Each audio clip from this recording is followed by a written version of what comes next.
We are basically a family business. And so, firstly, I'd like to start with the generation of the idea for A&Js.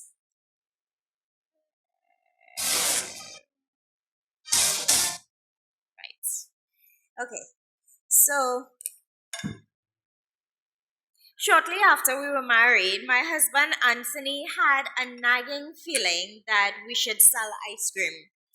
For me, I felt like it was random. I asked him, "Well, why? Why do you want to sell ice cream?" And he just kept saying that he thought it would be a good idea. So for a while we shelved the idea, and then a year later we revisited it. We needed an additional form of income for our household, and selling ice cream topped our list of options. Initially, we discussed purchasing ice cream to resell, but Anthony had begun experimenting with ice cream making at home.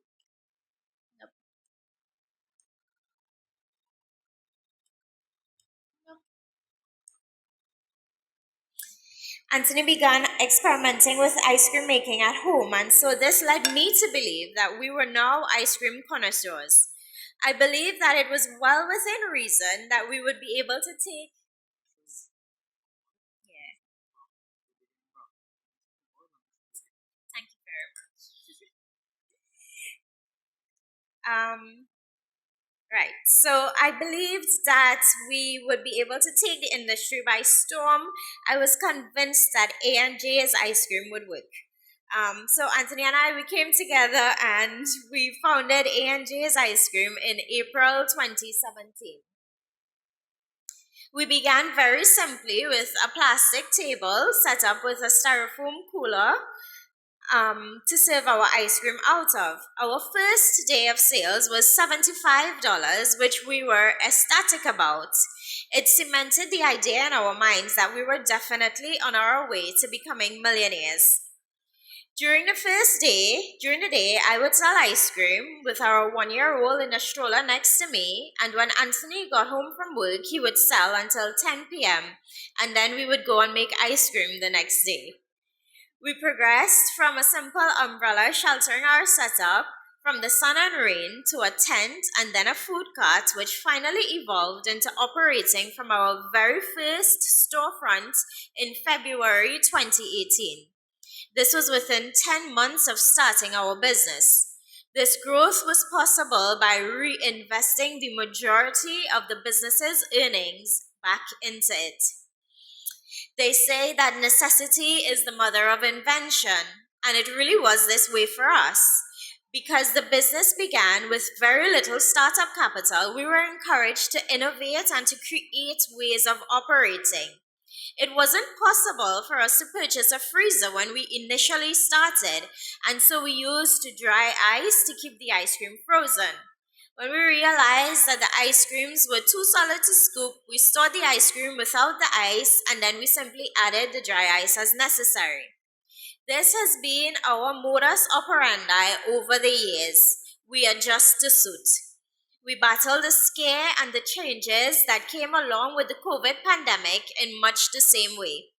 Initially, we closed off our store to the public and had servers greet our customers at their vehicles along with a listing of available flavors.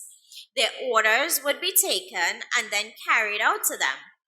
Later on, when restaurants and food establishments were closed, we pre-packaged our ice creams and sold them through a mini mart that we had recently opened just a few months prior to the outbreak. We began wholesaling our ice creams on a small scale to some supermarkets, and we also took customers' orders and delivered pre-packaged tubs of A&J's ice creams to their homes. Scaling has always been a great challenge to us. Each growth stage that we have reached has been met with staunch resistance from us.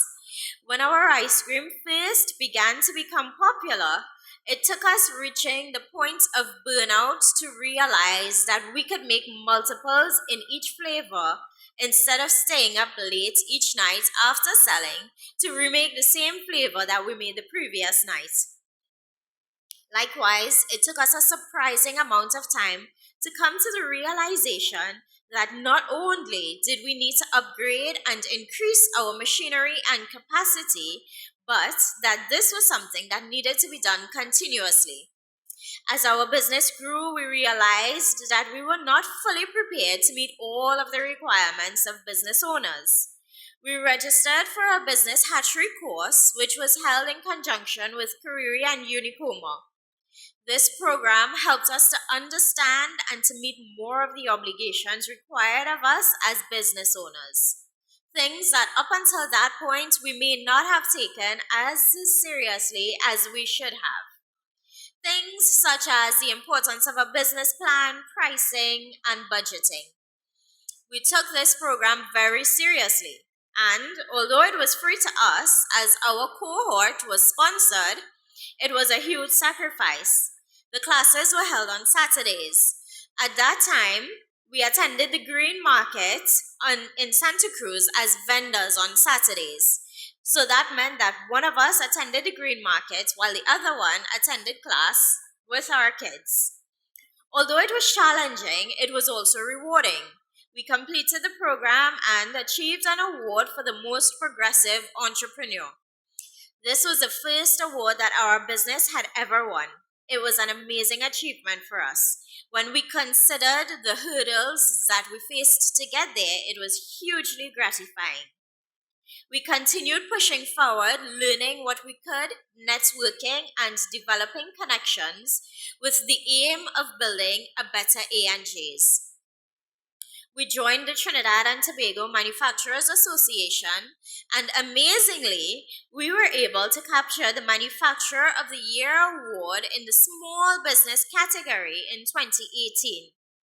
Most recently, last week in fact, we received the Entrepreneurship Award from the Trinidad and Tobago Chamber of Industry and Commerce.